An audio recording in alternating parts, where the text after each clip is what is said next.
प्रेरणा और ज्ञान की धारा सब्सक्राइब करें अमृत प्रवाह। जय माता दी। प्रिय भाइयों और बहनों, आप सभी का इस पावन अवसर पर हृदय से स्वागत है। आज हम एक ऐसे पर्व की चर्चा करने जा रहे हैं जो केवल हमारे धर्म का ही नहीं बल्कि हमारी संस्कृति और आध्यात्मिक परंपरा का मूल है। यह पर्व है नवरात्रि। नवरात्रि यानी 9 रातें। ये 9 दिन और 9 रातें केवल समय का प्रवाह नहीं है बल्कि यह साधना की एक गहन यात्रा है। यह वह अवसर है जब भक्त अपने भीतर की शक्ति को जागृत करने का प्रयास करता है। यह वह समय है जब हम माँ दुर्गा के चरणों में सिर झुकाकर प्रार्थना करते हैं कि माँ हमें साहस दें, धैर्य दें और जीवन के कठिन मार्ग पर चलने की प्रेरणा प्रदान करें। नवरात्रि वर्ष में 2 बार आती है, एक चैत्र माह में और दूसरी अश्विनी माह में। चैत्र नवरात्रि बसंत ऋतु का प्रारंभ है और इसे ही हिंदू नववर्ष भी माना जाता है। वहीं शारदीय नवरात्रि शरद ऋतु में आती है, जब प्रकृति भी बदलती है, वातावरण नया रूप लेता है और संपूर्ण धरती माता शक्ति की साधना के लिए तैयार हो जाती है। यही शारदीय नवरात्रि महिषासुर मर्दिनी माँ दुर्गा की विजय का प्रतीक भी है। भाइयों और बहनों, अभी हमने नवरात्रि के महत्व की चर्चा की। अब समय है यह जानने का कि नवरात्रि के इन पावन दिनों में व्रत और पूजा किस प्रकार की जाती है। नवरात्रि का व्रत केवल एक साधारण व्रत नहीं है, यह भक्त और माँ शक्ति के बीच एक गहन संबंध स्थापित करने का माध्यम है। इस व्रत का पालन करते समय भक्त अपने जीवन को संयम, भक्ति और साधना से भर देता है। व्रत प्रारंभ करने से पहले भक्तजन प्रातःकाल स्नान कर स्वच्छ वस्त्र धारण करते हैं। घर में एक पवित्र स्थान को चुनकर वहाँ माँ दुर्गा का चित्र या प्रतिमा स्थापित की जाती है। उस स्थान को साफ सुथरा करके लाल या पीले कपड़े से सजाया जाता है, क्योंकि ये दोनों रंग माँ शक्ति को अत्यंत प्रिय हैं। फिर कलश स्थापना की जाती है, जिसे घट स्थापना कहा जाता है। यह कलश ही नवरात्रि पूजा का मुख्य आधार है। कलश स्थापना का अर्थ है माँ शक्ति को अपने घर में आमंत्रित करना। जब हम कलश रखते हैं तो उस पर नारियल रखते हैं, आम के पत्ते सजाते हैं और उसे लाल वस्त्र से ढकते हैं। उस समय हम प्रार्थना करते हैं, हे माँ, आप इस कलश में विराजमान होकर हमारे घर को सुख, शांति और समृद्धि से भर दें। घट स्थापना के बाद अखंड ज्योति प्रज्वलित की जाती है। यह अखंड ज्योति 9 दिनों तक निरंतर जलती रहती है। यह दीपक केवल प्रकाश का प्रतीक नहीं बल्कि हमारे भीतर की अज्ञानता को दूर करने का प्रतीक है। जब दीपक जलता है तो हमें यह एहसास होता है कि माँ दुर्गा की कृपा से हमारे जीवन का अंधकार मिट रहा है। व्रत का नियम भी अत्यंत महत्वपूर्ण है। नवरात्रि व्रत में प्रातःकाल स्नान करके स्वच्छता बनाए रखना, माँ दुर्गा के चरणों में पुष्प और अक्षत अर्पित करना, फलाहार करना और सात्विक भोजन ही ग्रहण करना आवश्यक माना गया है। प्याज, लहसुन, मांस, मदिरा और किसी भी प्रकार का तामसिक भोजन वर्जित है। व्रत का सबसे बड़ा उद्देश्य यही है कि हम अपने मन और शरीर दोनों को पवित्र बनाएं। नवरात्रि के हर दिन का अलग महत्व है। पहले दिन माँ शैलपुत्री की पूजा होती है, दूसरे दिन माँ ब्रह्मचारिणी की और इसी प्रकार 9वें दिन माँ सिद्धिदात्री की। भक्तजन इन 9 दिनों में देवी माँ के प्रत्येक स्वरूप को याद कर प्रार्थना करते हैं। प्रत्येक दिन भक्तजन दुर्गा सप्तशती या देवी महात्म्य का पाठ भी करते हैं। यह पाठ केवल कथा नहीं है बल्कि यह हमें सिखाता है कि किस प्रकार माँ शक्ति ने असुरों का विनाश कर धर्म की रक्षा की। पूजा के समय धूप, दीप, नैवेद्य और जल अर्पण करना अनिवार्य माना जाता है। जब भक्तजन मंत्रोच्चार करते हुए माँ को फल और पुष्प अर्पित करते हैं तो यह केवल बाहरी पूजा नहीं होती बल्कि यह आंतरिक भक्ति का प्रतीक होता है। जब हम माँ के सामने झुकते हैं तो यह हमारे अहंकार के नाश का संकेत है। भाइयों और बहनों, नवरात्रि में कन्या पूजन का भी विशेष महत्व है। 8वें और 9वें दिन छोटी छोटी कन्याओं को माँ के रूप में पूजित किया जाता है। उनके चरण धोए जाते हैं, उन्हें भोजन कराया जाता है और वस्त्र तथा उपहार भेंट किए जाते हैं। यह केवल एक परंपरा नहीं बल्कि यह संदेश है कि नारी शक्ति ही माँ दुर्गा का वास्तविक स्वरूप है। जब हम एक छोटी कन्या को माता का रूप मानकर पूजते हैं तब हम यह स्वीकार करते हैं कि नारी ही सृजन शक्ति है और उसका सम्मान ही धर्म है। भक्तजनों, नवरात्रि की पूजा में व्रत रखना अनिवार्य नहीं है। कई लोग स्वास्थ्य कारणों से पूर्ण उपवास नहीं कर पाते, लेकिन वे अपनी श्रद्धा के अनुसार फलाहार कर सकते हैं, सात्विक भोजन ग्रहण कर सकते हैं और दिन भर माँ का स्मरण कर सकते हैं। सच्चाई यही है कि माँ श्रद्धा को देखती है, न कि केवल नियमों को। नवरात्रि में भजन कीर्तन का भी बहुत महत्व है। जब पूरा परिवार या समाज मिलकर माँ के भजनों को गान करता है तो वातावरण दिव्यता से भर जाता है। उस समय लगता है जैसे माँ स्वयं वहाँ विराजमान होकर भक्तों को आशीर्वाद दे रही हों। भाइयों और बहनों, नवरात्रि व्रत और पूजा विधि हमें यही सिखाती है कि जब हम पूरे मन, पूरे विश्वास और पूरे समर्पण के साथ माँ शक्ति की साधना करते हैं तो माँ अवश्य प्रसन्न होती हैं। उनके आशीर्वाद से जीवन की हर कठिनाई सरल हो जाती है। अतः नवरात्रि की पूजा केवल कर्म कांड नहीं है, बल्कि यह आत्मा को शुद्ध करने का माध्यम है। जब हम माँ के नाम का स्मरण करते हैं तो भीतर की नकारात्मकता मिट जाती है और सकारात्मकता का संचार होता है। यही नवरात्रि का सच्चा फल है। भाइयों और बहनों, नवरात्रि के 9 दिनों में हम माँ दुर्गा के 9 स्वरूपों की पूजा करते हैं। यह केवल देवी के अलग अलग रूप नहीं है, बल्कि जीवन के अलग अलग सत्य और शिक्षाएं हैं। प्रत्येक स्वरूप हमें एक संदेश देता है, एक प्रेरणा देता है और हमारे जीवन की कठिनाइयों को दूर करने का मार्ग दिखाता है। पहले दिन माँ शैलपुत्री की पूजा होती है। शैलपुत्री अर्थात पर्वतराज हिमालय की पुत्री। यह स्वरूप हमें स्थिरता और धैर्य का संदेश देता है। जैसे पर्वत अचल और अडिग होता है, वैसे ही हमें भी जीवन में कठिनाइयों के सामने अडिग रहना चाहिए। माँ शैलपुत्री हमें सिखाती हैं कि जीवन का आधार संयम और दृढ़ता है। दूसरे दिन हम माँ ब्रह्मचारिणी की पूजा करते हैं। ब्रह्मचारिणी वह स्वरूप हैं जिन्होंने कठोर तपस्या करके भगवान शिव को पति रूप में प्राप्त किया। उनका स्वरूप हमें तप, संयम और भक्ति का महत्व सिखाता है। यह हमें याद दिलाता है कि सच्चे फल की प्राप्ति के लिए धैर्य और साधना आवश्यक है। तीसरे दिन माँ चंद्रघंटा का पूजन होता है। उनके मस्तक पर अर्धचंद्र है। उनका स्वरूप अत्यंत सौम्य फिर भी वीर्यवान है। यह स्वरूप हमें संतुलन का संदेश देता है। जीवन में शांति भी जरूरी है और साहस भी। माँ चंद्रघंटा हमें सिखाती हैं कि हमें भय से मुक्त होकर साहसपूर्वक जीना चाहिए। चौथे दिन माँ कुष्मांडा की आराधना की जाती है। यह कहा जाता है कि माँ ने अपनी दिव्य मुस्कान से ब्रह्मांड की रचना की। उनका यह स्वरूप हमें सिखाता है कि सकारात्मक ऊर्जा से ही सृष्टि का निर्माण होता है। मुस्कान और सकारात्मक सोच से हर कठिनाई सरल हो सकती है। पांचवें दिन माँ स्कंद माता की पूजा होती है। वे भगवान कार्तिकेय की माता हैं। उनका यह स्वरूप मातृत्व, करुणा और प्रेम का प्रतीक है। माँ स्कंद माता हमें यह संदेश देती हैं कि जीवन में मातृभाव, दया और सेवा का महत्व सर्वोपरि है। छठे दिन हम माँ कात्यायनी की उपासना करते हैं। यह स्वरूप वीरता और साहस का प्रतीक है। कहा जाता है कि ऋषि कात्यायन की तपस्या से प्रसन्न होकर माँ ने उनके यहाँ जन्म लिया। माँ कात्यायनी हमें प्रेरणा देती हैं कि जब भी जीवन में अन्याय और अधर्म बढ़े तब साहसपूर्वक उसका सामना करना चाहिए। सातवें दिन माँ कालरात्रि की पूजा होती है। उनका स्वरूप भयावह है, परंतु वे भक्तों के भय और अंधकार को नष्ट करने वाली हैं। माँ कालरात्रि हमें सिखाती हैं कि अंधकार चाहे कितना भी गहरा हो, प्रकाश की एक किरण उसे समाप्त कर देती है। भय केवल भ्रम है और माँ की कृपा से हर भय मिट सकता है। आठवें दिन माँ महागौरी की पूजा होती है। उनका स्वरूप श्वेत वर्ण का है, अत्यंत शांत और सौम्य। वे हमें पवित्रता और शुद्धता का संदेश देती हैं। माँ महागौरी हमें यह सिखाती हैं कि सच्ची सुंदरता भीतर की पवित्रता में है, बाहरी रूप में नहीं। नौवें दिन हम माँ सिद्धिदात्री की उपासना करते हैं। वे सभी सिद्धियों और शक्तियों की दात्री हैं। उनका स्वरूप पूर्णता का प्रतीक है। माँ सिद्धिदात्री हमें यह संदेश देती हैं कि जब हम भक्ति, साधना और संयम से युक्त जीवन जीते हैं तब हमें सिद्धि और सफलता अवश्य मिलती है। यदि हम इन 9 स्वरूपों की शिक्षाओं को अपने जीवन में उतार लें तो कोई भी कठिनाई हमें डिगा नहीं सकती।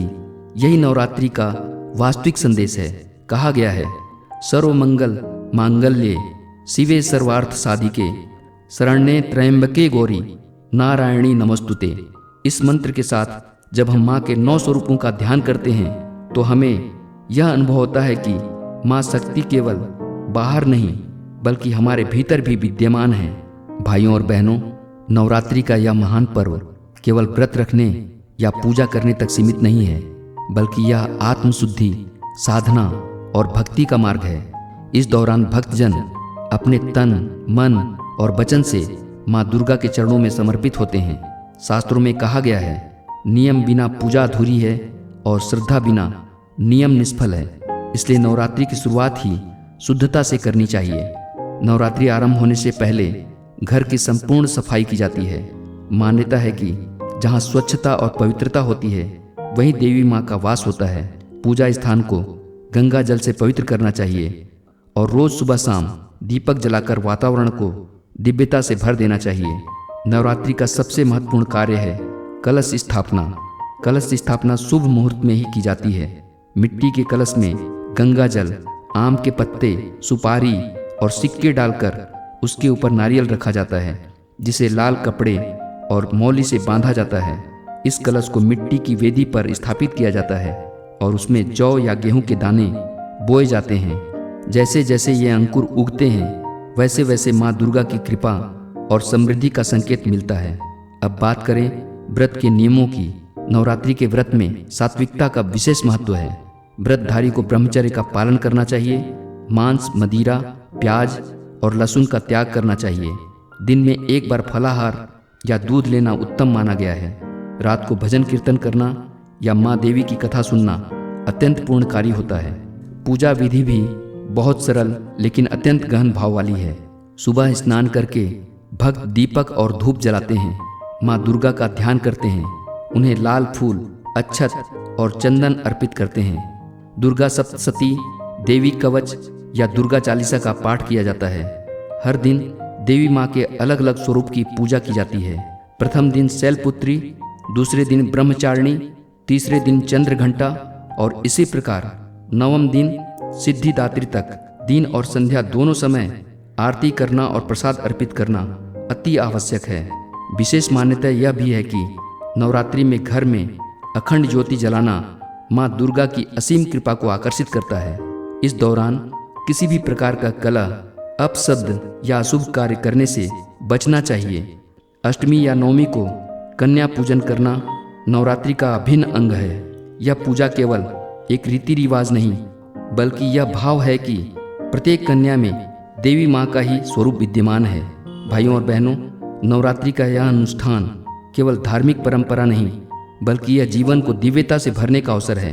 जब हम नियम पूर्वक पूजा करते हैं तो हमारे भीतर आत्मविश्वास और शक्ति जागृत होती है। माँ दुर्गा की साधना हमें यह सिखाती है कि जीवन के दुख और भय पर विजय पाने के लिए मन को अनुशासन और आत्मा को श्रद्धा से सजाना आवश्यक है।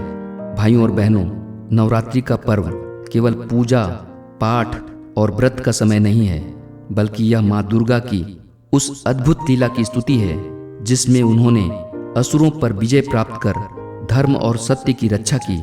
इस कथा के बिना नवरात्रि अधूरी मानी जाती है। बहुत प्राचीन काल की बात है। महिषासुर नाम का एक असुर था।